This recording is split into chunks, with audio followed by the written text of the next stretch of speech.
আসসালামু আলাইকুম। আপনারা সবাই কেমন আছেন? আমি আল্লাহর রহমতে ভালোই আছি।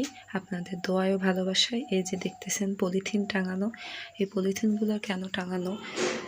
মূলত পাখির জন্য। এই যে আমার যে মরিচ গাছ, এই মাশাআল্লাহ ভালোই মরিচ হয়েছে। এই মরিচ গাছে পাখি এসে সব মরিচগুলো খায় প্রত্যেকদিন। এর জন্য এই পলিথিনগুলো টাঙাই দিছি।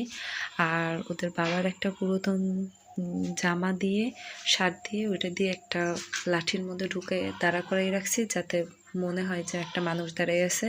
এইভাবে দিলে নাকি পাখি আসে না, তারপরও পাখি আসতেছে। কারণ জানি না আর কি করলে যে পাখি থামানো যাবে পাখি আসা। এই যে আমার মরিচ গাছে মাশাআল্লাহ ভালোই মরিচ হয়েছে। এই মরিচগুলো এই যে দেখেন একটা মরিচ এভাবে খেয়ে ফেলছে। আরও কয়েকটা মরিচ আমি ঘরে নিয়ে গেছি খাওয়ার জন্য।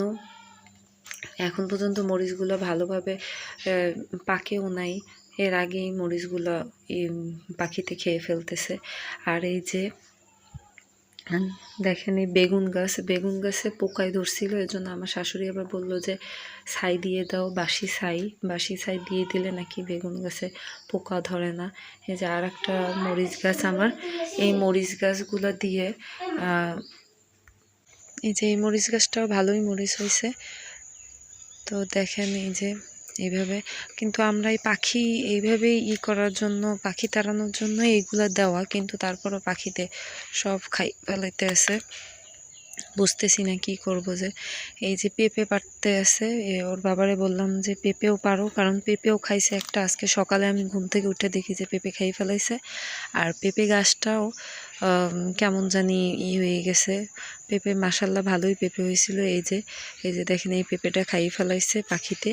আর কয়টা জানি হয়েছে, ওইগুলো থাক, ঘরে থাকলে যদি পাকে তো পাকবে, আর না হলে ভাজি করে খাই ফেলাবো। আর এই পেঁপেতে দেখেন কি যেন হয়েছে, আল্লাহই জানে, সাদা সাদা কেমন।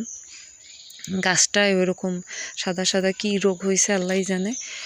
এইগুলো এরকম হয়েছে দেখে আবার গাছটা ওর বাবা বললাম যে এই গাছটারে কাটতে ফেলাও, তারপরে সে আবার কাটতে ফেলাইছে।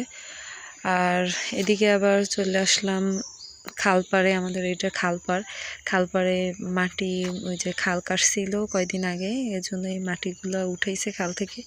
এই মাটিগুলো নিয়ে রান্নাঘরের পাশে একটা বসার জায়গা বানাইতেছি। ওই জায়গায় জায়গাটা একটু নিচু, এর জন্য ওই জায়গাটা ওই মাটিগুলো দেবে।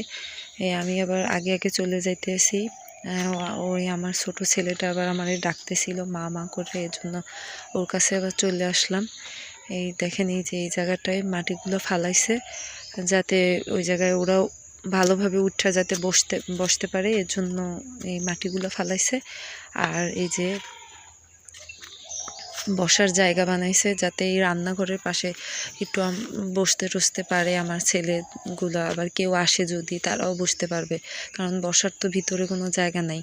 এর জন্য এই জায়গায় আবার ওইগুলা ওর বাবা বললো যে এরকম একটা বানাই দিই, তাহলে ধরো বসতে পারবে সবাই এসে।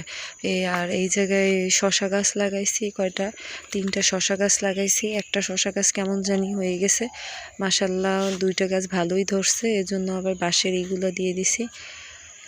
ওইখান থেকে আবার চলে আসলাম, দেখলাম যে আমার শাশুড়ি আবার কালকে যে আচারটা বানাইছিলাম জলপাইয়ের, ওই আচারগুলো আবার এই বয়মে ভরে রাখতেছিল। এর জন্য একটা প্লাস্টিকের বয়মে ভরছে আর একটা কাচের বয়মে ভরছে।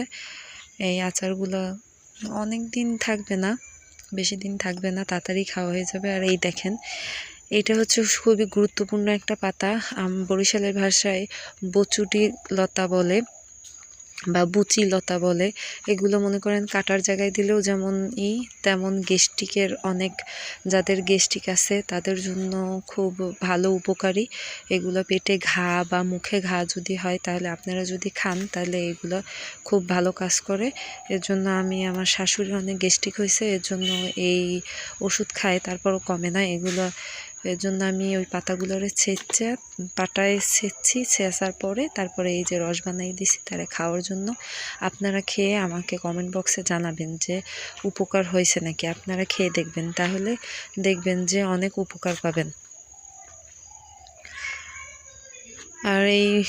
আর আমার ভিডিওটা যদি ভালো লাগে তাহলে সাপোর্ট করবেন। আল্লাহ হাফেজ।